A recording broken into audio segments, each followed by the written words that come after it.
जाऊंगा। और मुख्यमंत्री योगी आदित्यनाथ क्या कह रहे हैं, एक बार सुनते हैं। जिसे हम कोविड-19 के रूप में भी जानते हैं, पूरा देश और पूरी दुनिया इससे पूरी तरह प्रभावित हुई है।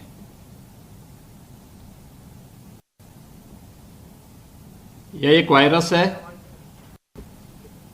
और इस वायरस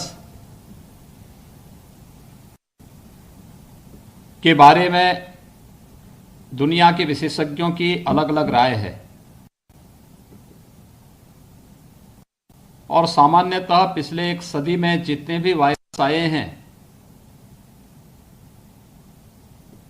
उनमें सबसे कमजोर वायरस ये है, लेकिन संक्रमण इसका सबसे तीव्र है और संक्रमण के कारण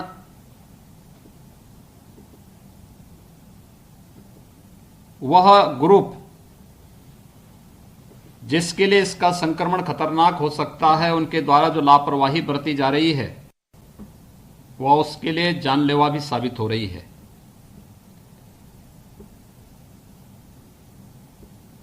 यानी जो देश के माननीय प्रधानमंत्री जी ने एक स्लोगन दिया कि कोरोना से बचाव ही उसका उपचार भी है, और बहुत छोटा स्लोगन भी दिया कि मास्क है जरूरी, 2 गज की दूरी। यानी अगर हम सोशल डिस्टेंसिंग का पालन कर लें, 2 गज की दूरी का पालन कर लें और घर से बाहर निकलने पर फेस कवर और मास्क का इस्तेमाल कर रहे हैं, ये सावधानी हमें इसके संक्रमण से बचा सकती है। और ये सावधानी हमें सदैव रखनी पड़ेगी, क्योंकि कोरोना वायरस न इसका कोई वैक्सीन है और न इसकी कोई दवा अब तक आई है। निकट भविष्य में दवा या वैक्सीन के आने पर भी सावधानी बनानी पड़ेगी, और ये इसलिए भी महत्वपूर्ण है क्योंकि आने वाले समय में ये हर व्यक्ति जानता है कि ये जो संक्रमण है जिस वायरस का है, तो वायरस अपना नेचर बदल सकता है। उन स्थितियों में एक खतरनाक और भी खतरनाक स्वरूप में आ सकता है, इसलिए इसमें हम सावधानी बचाव और सतर्कता के माध्यम से ही कर सकते हैं। और इसलिए विगत वर्षों में आप लोगों की जो ये साप्ताहिक योग शिविर और शैक्षिक कार्यशाला होती थी, एक जगह 125-150 महाराणा प्रताप शिक्षा परिषद से जुड़ी हुई सभी प्रधानाचार्यगण, आचार्यगण,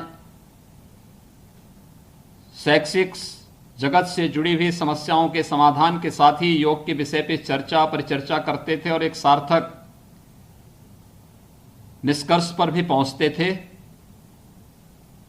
लेकिन हमें मास गैदरिंग होने से रोकना है, तो मास गैदरिंग रोकने के लिए आवश्यक है कि हम लोग इस अवसर का उपयोग करें और डिजिटल प्लेटफॉर्म के माध्यम से हम लोग संवाद बनाएं।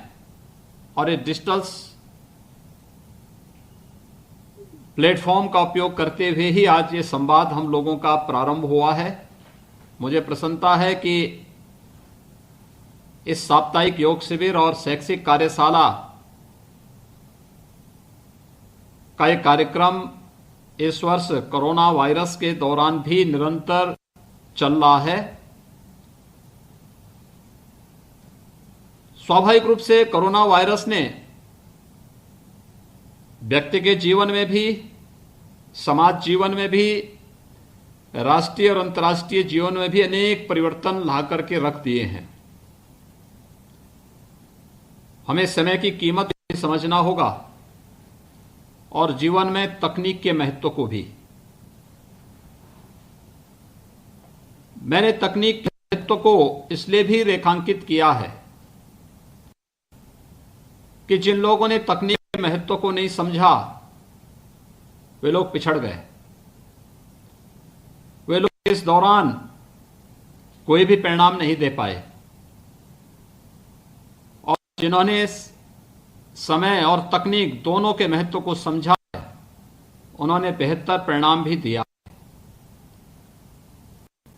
मसलन जो चीजें सामने आई हैं, हम लोगों ने डिजिटल प्लेटफॉर्म का भरपूर उपयोग अपने शासन की कार्रवाई को आगे बढ़ाने के लिए भी किया। खासतौर पर गरीब कल्याणकारी योजनाएं, प्रधानमंत्री गरीब कल्याण योजना के अंतर्गत जो योजनाएं घोषित थी, ये वही देश है जहां कभी इस प्रधानमंत्री अपनी लाचारगी व्यक्त करते हुए कहते थे कि हम 100 रुपया भेजते हैं लेकिन गरीब तक 10 रुपया पहुंचता है। 90 रुपया बीच में दलालों के हाथों में जाता था, लूट खसोट का शिकार होता था। लेकिन तकनीक ने इस मिडिलमैन की परंपरा को पूरी तरह रोका है, बीच की दलाली को रोका है। और एक कारण है कि जो 10 रुपया या 100 रुपया दिल्ली या लखनऊ से गरीब के लिए जाता है, ये पैसा डीबीटी के माध्यम से उसके अकाउंट में जाता है। हम लोगों ने इस बात को देखा है कि तकनीक कितना प्रभावी है। जैसे 3 करोड़ 20 लाख जनधन अकाउंट धारी महिलाओं के अकाउंट में पैसा भेजना था, एक क्लिक करके पूरा पैसा उनके अकाउंट में चला गया। 1 मिनट से अधिक का समय नहीं लगा। ऐसे ही 87 लाख वृद्धावस्था पेंशन धारक, दिव्यांगजन पेंशन धारक या फिर निराश्रित महिला पेंशन धारक को भी इस सुविधा का लाभ एक क्लिक के माध्यम से हम लोगों ने डीबीटी के माध्यम से उस धनराशि को उनके अकाउंट में पहुंचाया। 18 करोड़ लोगों को छठी बार कल से खाद्यान्न वितरण होगा।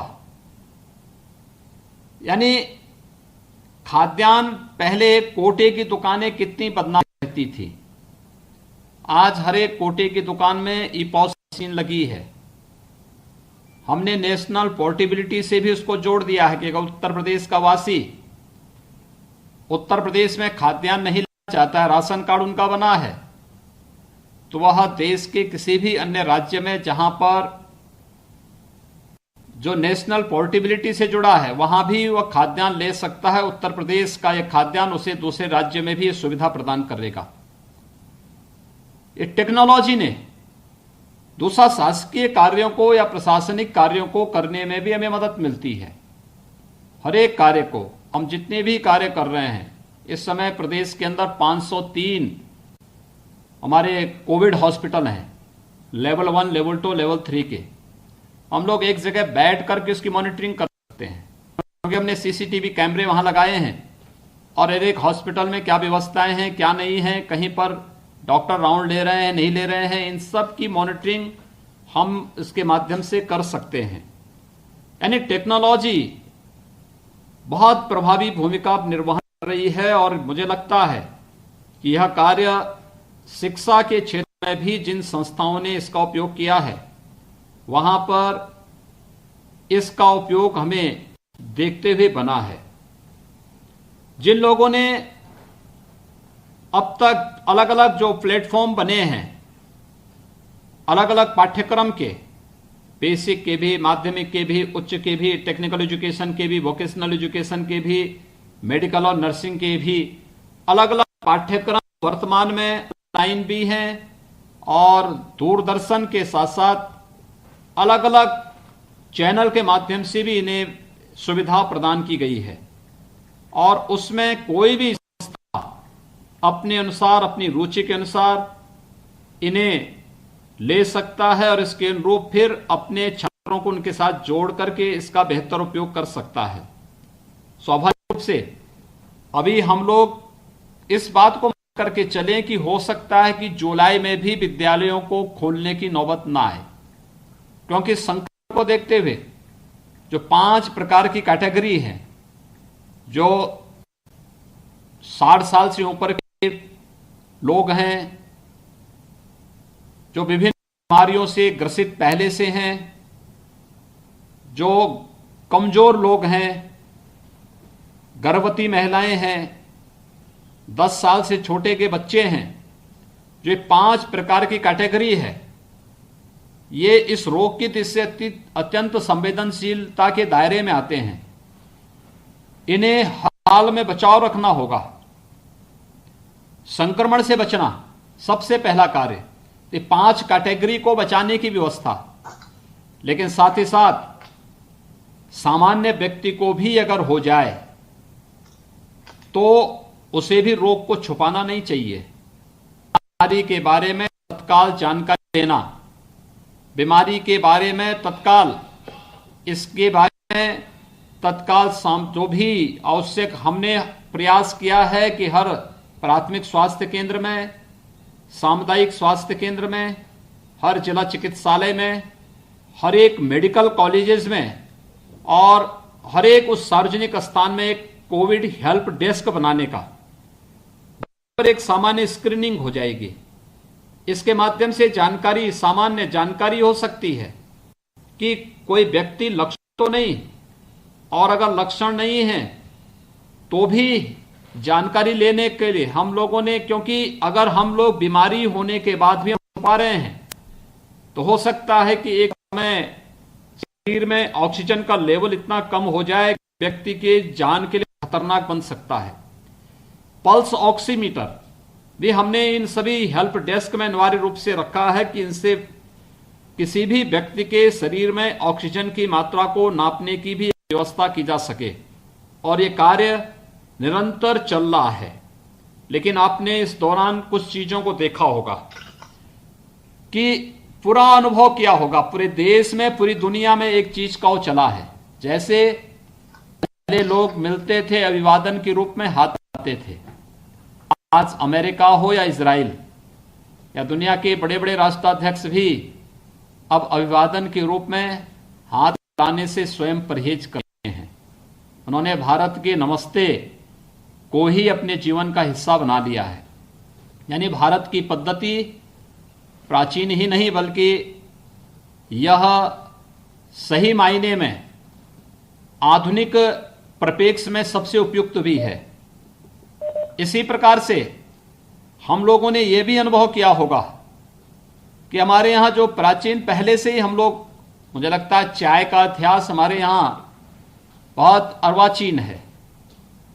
हमारे यहाँ प्राचीन समय में विभिन्न प्रकार के काढ़ा को ही लेने की परंपरा रही है, और आज भी इस बात को आप देख रहे होंगे कि इम्यूनिटी सिस्टम जिन लोगों का मजबूत है वे कोरोना किसी भी बीमारी से उतनी ही मजबूती के साथ झेल सकते हैं।